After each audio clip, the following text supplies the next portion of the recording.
We've all heard that multiple times. You don't like this or that because you hate women on shows and movies. You do not need him. And we're going through a weird era because the genres are in some kind of cultural war. What I have seen. And these claims may come from all kinds of sources. Gamer boy rage? But what if you like a story with a female protagonist, like House of the Dragon and Rhaenyra Targaryen? What if you had before? It's very simple. Us men do like women as main characters. It just has to be good.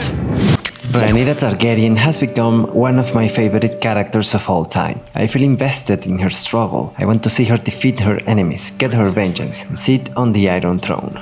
She's the protagonist of one of the best Western shows in recent memory. When I'm queen, I will create a new order. Every time a show with a female lead fails, many people say it's because of men. We are incels, I guess. We can't get laid, so we hate women and seeing them on screen. But when a show with a female lead becomes a triumph, no one says anything. And that is as it should be. We are a society of equals, and so everything should be measured equally. Expectations should not be lower or higher depending on the type of characters we see on screen, because that would be prejudice. That is why genre doesn't matter, as long as the story is good. Often, when I hear the YouTubers I like talking about the matter, like Nerdotic or Critical Drinker, they keep mentioning the same examples to prove my point: Sarah Connor and Ellen Ripley. These are great examples.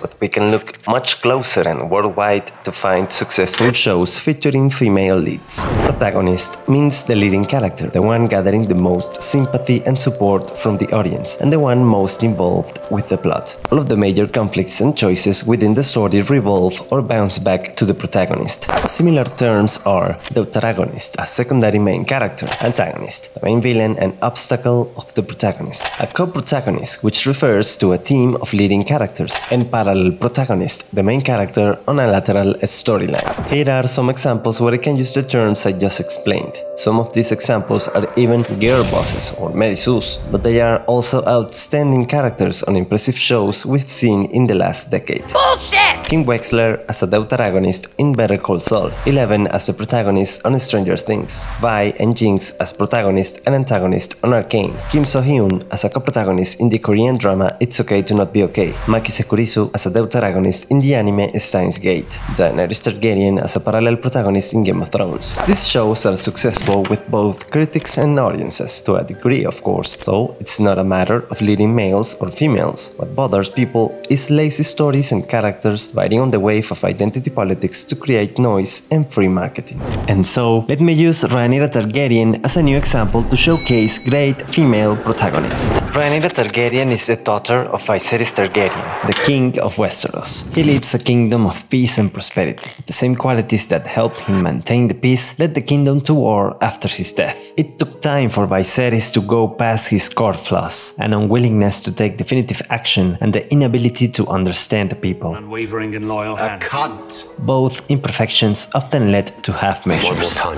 He outgrew these defects, while a strange disease was taxing his body. At the peak of his physical prowess, he had the weakest mind, and at the height of his mental prowess, he had the weakest body. Ultimately, he was a good man, burdened by the dilemma of duty versus family. Even I do not exist above tradition and duty, Even so, he was a king competent enough to keep the realm together. But he was certain that Rhaenyra inherited these qualities, so he chose her to sit in the Iron Throne after his death. Rhaenyra presents to us as a rebellious 14-year-old girl. She was impulsive, angry and reckless, and often didn't respect duty above her own desires. alone and angry. Her immature attitude chained unfortunate consequences that pursued her up until the last episode.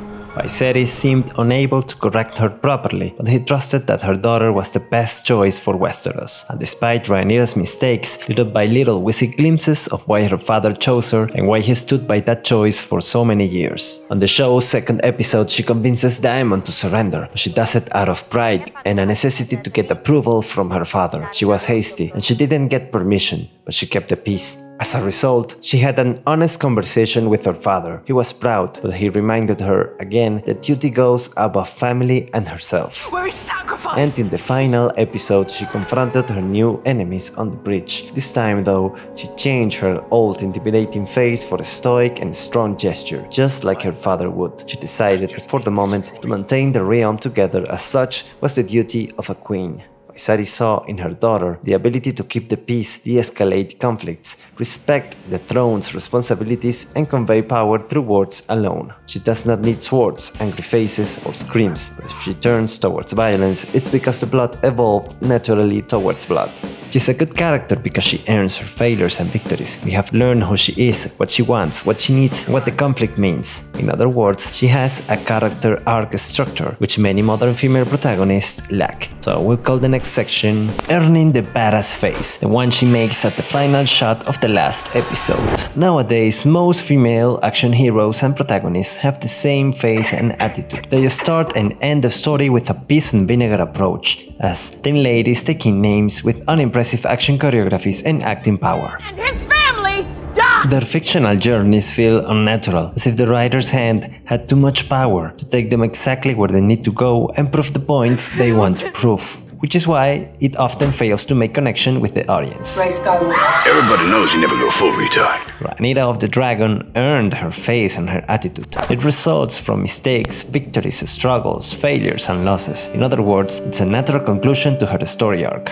Characters should have three core elements: a desire, a need, and a flaw. A character arc is the series of actions they take to respond to these three elements. A proper arc would convey a moral ascending, moral descending, or transformation. There's a fourth type of character arc, which is a flat journey. These revolve around extraordinary characters fulfilling their quest.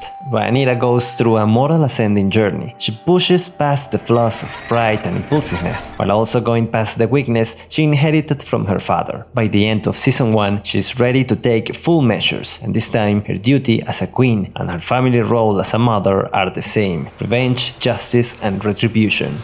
Because unfortunate consequences pushed her to a final transformation, a gesture of intimidation. We barely saw this face before, so we know it means something extra special.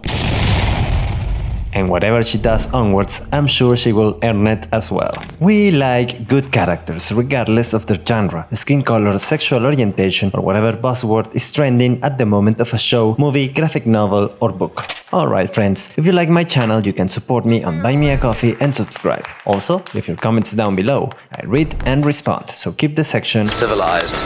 Lastly, I would like to thank comments like this. You warm my heart and encourage me to keep going.